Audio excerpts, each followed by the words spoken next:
આ એક હૃદયસ્પર્શી સત્ય ઘટના પર આધારિત વાર્તા છે જે આપણને સંબંધોની કિંમત અને કર્મના સિદ્ધાંત વિશે વિચારતા કરી દેશે.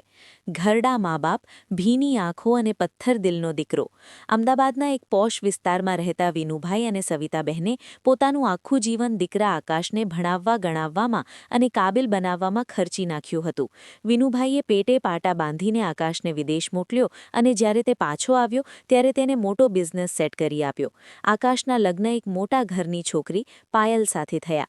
શરૂઆતના થોડા દિવસો સારું ચાલ્યું, પણ ધીરે ધીરે પાયલને સાસુ સસરા બોજ લાગવા માંડ્યા. આકાશ પણ પત્નીના મોહમાં એ ભૂલી ગયો કે આ એ જ મા બાપ છે જેમણે તેને આંગળી પકડીને ચાલતા શીખવ્યું હતું. એ કાળી રાત અને હૃદયદ્રાવક વિદાય. એક રાત્રે સામાન્ય વાતમાં ઝઘડો થયો. પાયલે સ્પષ્ટ કહી દીધું, કાં તો આ ઘરમાં આ ડોસાડોસી રહેશે, કાં તો હું. આકાશે જરાય વિચાર્યા વગર પોતાના વૃદ્ધ મા બાપનો સામાન થેલામાં ભર્યો અને મધરાતે તેમને ઘરની બહાર કાઢી મૂક્યા. વિનુભાઈની આંખમાં આંસુ હતા, પણ હોઠ પર એક પણ શબ્દ નહીં. સવિતાબહેન ધ્રુસકે ને ધ્રુસકે રડતા રહ્યા. બેટા, આ ઉંમરે અમે ક્યાં જઈશું? પણ આકાશે બારણું મોઢા પર પછાડી દીધું. સમયનું પૈડું અને કુદરતનો ન્યાય. મા બાપ એક વૃદ્ધાશ્રમમાં આશરો લઈ રહેવા લાગ્યા. વિનુભાઈએ ત્યાં નાનું મોટું કામ શરૂ કર્યું અને પોતાની બાકીની જિંદગી શાંતિથી જીવવાનું નક્કી કર્યું. બીજી બાજુ આકાશ અને પાયલ હવે આખા બંગલાના માલિક હતા. તેમને લાગ્યું કે તેઓ જીતી ગયા, પરંતુ કુદરતનો ન્યાય મોડો પણ સચોટ હોય છે. આકાશનો બિઝનેસ અચાનક ડૂબવા લાગ્યો. તેણે જે ભાગીદારો પર વિશ્વાસ કર્યો હતો તેમણે જ તેને છેતરીને તેની બધી મિલકત પોતાના નામે કરી લીધી. રાતોરાત આકાશ દેવામાં ડૂબી ગયો. દેવું એટલું વધી ગયું કે બેંકે તેનો બંગલો સીલ કરી દીધો. ચોંકાવનારો વળાંક. આકાશ અને પાયલ રસ્તા પર આવી ગયા. કોઈ સંબંધીએ તેમને આશરો ન આપ્યો. અંતે હારી થાકીને આકાશ એ જ વૃદ્ધાશ્રમ પાસે પહોંચ્યો જ્યાં તેને વર્ષો પહેલાં તેના મા બાપને છોડ્યા હતા. તેને ખબર નહોતી કે તેઓ હજુ ત્યાં જ છે. ત્યાં જઈને તેણે જે જોયું તે જોઈને તેની નીચેથી જમીન સરકી ગઈ. એ વૃદ્ધાશ્રમના મેનેજર તરીકે તેના પિતા વિનુભાઈ બેઠા હતા. ખબર પડી કે વિનુભાઈની એક જૂની જમીન જે વિવાદમાં હતી તેનો કેસ તેઓ જીતી ગયા હતા અને તેમને કરોડો રૂપિયા મળ્યા હતા. એ પૈસાથી વિનુભાઈએ એ જ વૃદ્ધાશ્રમને દાન આપીને મોટું સંકુલ બનાવ્યું હતું અને અસંખ્ય નિસહાય લોકોના મસીહા બની ગયા હતા.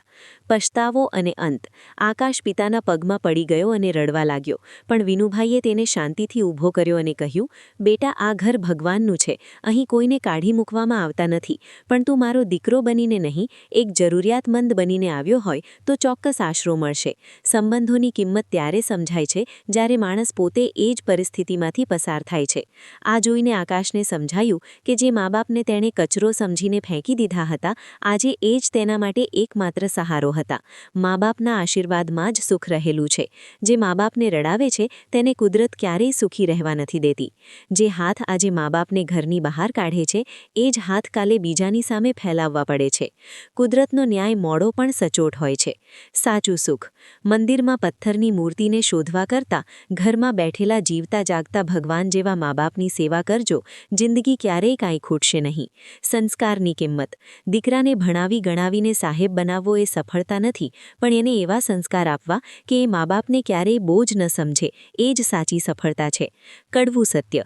વૃદ્ધાશ્રમમાં ભીડ વધે એનો અર્થ એ નથી કે સમાજ ગરીબ થયો છે. એનો અર્થ એ છે કે ભણેલા ગણેલા લોકોના સંસ્કાર ગરીબ થયા છે. મા બાપનું દિલ દુભાવીને મેળવેલું સુખ ક્યારેય ટકતું નથી. જેમને આંગળી પકડીને ચાલતા શીખવ્યું એ જ રસ્તો બતાવે ત્યારે સમજવું કે વિનાશકાળ નજીક છે. મા બાપ એ વટવૃક્ષ જેવા છે, એ ન હોય ત્યારે જ એમના છાયડાની કિંમત સમજાય છે. તો આ વિડીયો ગમ્યો હોય તો લાઇક, શેર અને સબસ્ક્રાઇબ. મળીએ એક નવી ઘટના સાથે. ત્યાં સુધી બધાને જય શ્રી કૃષ્ણ.